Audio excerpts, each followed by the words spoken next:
4 homens partiram em uma viagem de mais de 600 quilômetros com um objetivo claro: cobrar uma dívida milionária. Mas o que parecia uma missão de rotina terminou em silêncio absoluto. Rastros cortados e uma verdade que a polícia logo descobriria: eles estavam andando direto para uma armadilha. O último registro deles foi feito por câmeras de segurança, em uma padaria simples de Caraíma, no Paraná. Lá, eles conversavam no balcão, tranquilos, como quem acredita estar no controle da situação. Nenhum deles imaginava que, minutos depois, estariam a caminho do local onde encontrariam um fim. A dívida que buscavam resolver não era pequena: R$1 milhão. E o devedor, um homem com rosto conhecido na cidade, tinha outros planos para quitar o valor. Antônio Buscariolo, 65 anos, ex-candidato a vereador, e seu filho, Paulo Ricardo, viram naquela cobrança uma ameaça. E decidiram que não enfrentariam o problema de forma legal.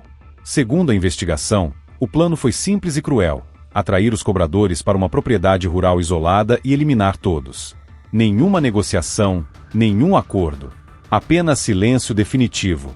As vítimas: Rafael Juliano Marascal, de 43 anos, Robichley Hernani de Oliveira, de 53, Diego Henrique Afonso, e o contratante do serviço, Alencar Gonçalves de Souza, de 36, tinham histórias e famílias que agora vivem no vazio. Rafael era pai e avô. Robichley deixou uma filha de 7 anos e um bebê de 7 meses.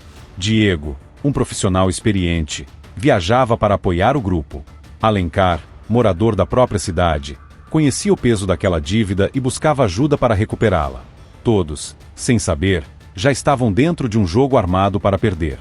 O primeiro contato com os devedores aconteceu na tarde de segunda-feira, 4 de agosto. O encontro foi aparentemente cordial.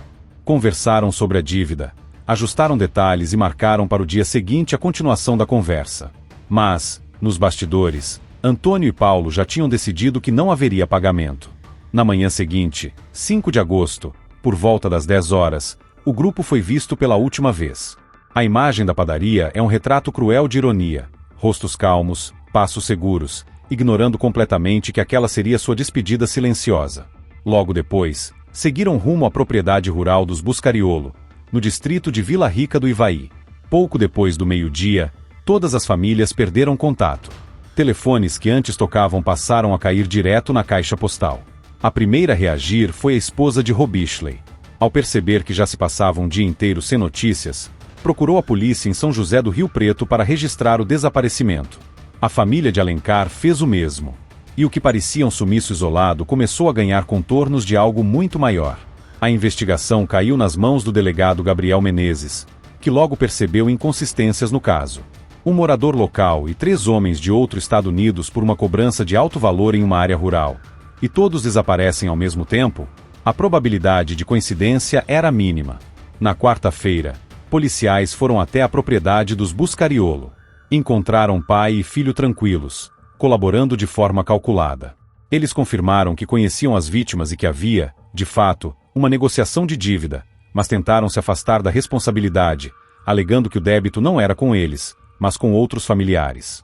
Era um álibi frágil, construído na pressa. Sem provas concretas, a polícia não pôde detê-los naquele momento. Mas tudo mudaria no dia seguinte. Na quinta-feira, ao retornarem ao local para dar sequência às buscas, os investigadores encontraram a propriedade completamente vazia. Antônio, Paulo e toda a família haviam desaparecido durante a madrugada. Nenhum móvel fora de lugar, nenhuma explicação. Apenas o silêncio de quem foge porque sabe o que fez. Essa fuga marcou o ponto de virada da investigação. Até ali, o caso era tratado como desaparecimento. A partir dali, ganhou a tipificação de homicídio múltiplo. Não havia mais dúvida: as vítimas tinham caído em uma emboscada brutal. Com essa confirmação, o cerco se fechou. Helicópteros passaram a sobrevoar a região, utilizando câmeras térmicas capazes de detectar calor humano entre a vegetação densa. Cães farejadores rastreavam cada trilha, cada pedaço de terra que pudesse revelar pistas. As buscas se concentraram em uma área específica: um pesqueiro desativado, propriedade ligada aos Buscariolo, localizado em uma zona isolada, o cenário perfeito para ocultar corpos ou manter alguém em cativeiro. Ao mesmo tempo, a tensão crescia entre as famílias das vítimas. A esperança e o medo se misturavam a cada ligação não atendida, a cada boato que surgia na cidade. Quem conhecia Rafael sabia que ele não sumiria sem avisar. Quem convivia com Robishley sabia o quanto ele era dedicado aos filhos. Diego não tinha histórico de desaparecimentos e Alencar estava em sua própria cidade. O desaparecimento simultâneo dos 4 era um alerta claro. Havia algo errado, muito errado. Enquanto helicópteros cortavam o céu e equipes se aprofundavam nas matas, uma pergunta rondava a mente de todos. Como uma cobrança de dívida se transforma em 4 homens simplesmente apagados do mapa? E, mais perturbador ainda, se Antônio e Paulo fugiram, onde estariam agora e o que, exatamente, fizeram para garantir que ninguém mais visse aquelas vítimas vivas? A partir desse ponto, a pressão sobre as autoridades aumentou. A cada hora sem respostas, a linha entre esperança e desespero ficava mais fina. E o que parecia apenas uma história de crime no interior do Paraná começava a se revelar como um caso emblemático sobre até onde a ganância pode corroer a humanidade. Enquanto as buscas avançavam, a certeza crescia. Encontrar os desaparecidos significava, ao mesmo tempo, encontrar provas contra os foragidos. E isso tornava a caçada ainda mais urgente. Foi nesse clima de tensão, com cada minuto contado, que as investigações seguiram para a etapa mais intensa. A pergunta já não era mais se havia crime. Era outra, mais direta, mais angustiante. Até onde esses homens foram capazes de ir para pagar uma dívida? As buscas se tornaram uma corrida contra o tempo. Homens armados, cães farejadores e helicópteros sobrevoando a zona rural de Caraíma transformaram a pequena cidade em cenário de uma operação de guerra. A cada dia que passava, a possibilidade de encontrar os 4 desaparecidos com vida diminuía. E, para as famílias, essa espera se tornava insuportável. No sábado, 9 de agosto, a Justiça do Paraná autorizou a prisão temporária de Antônio Buscariolo e de seu filho Paulo Ricardo. Com isso, pai e filho deixaram de ser apenas investigados e passaram à condição oficial de foragidos procurados por homicídio múltiplo. Era confirmação formal de que havia provas suficientes para acreditar que eles não só estavam envolvidos, como também haviam arquitetado todo o crime. As informações colhidas pela polícia revelaram um nível de frieza difícil de compreender. Antônio e Paulo conheciam cada detalhe do terreno onde viviam. Sabiam quais áreas eram isoladas, quais caminhos permitiam fuga rápida e quais poderiam ser usados para esconder o que não queriam que fosse encontrado.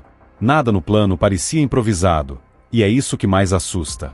O Major João Francisco Gimenez, da Polícia Militar do Paraná, confirmou que os helicópteros usados na operação estavam equipados com câmeras térmicas, capazes de detectar calor humano sob a mata fechada. Ainda assim, nenhum sinal das vítimas foi identificado.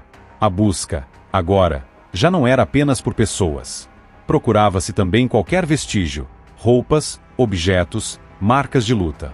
Qualquer coisa que pudesse reconstruir os últimos minutos daqueles 4 homens.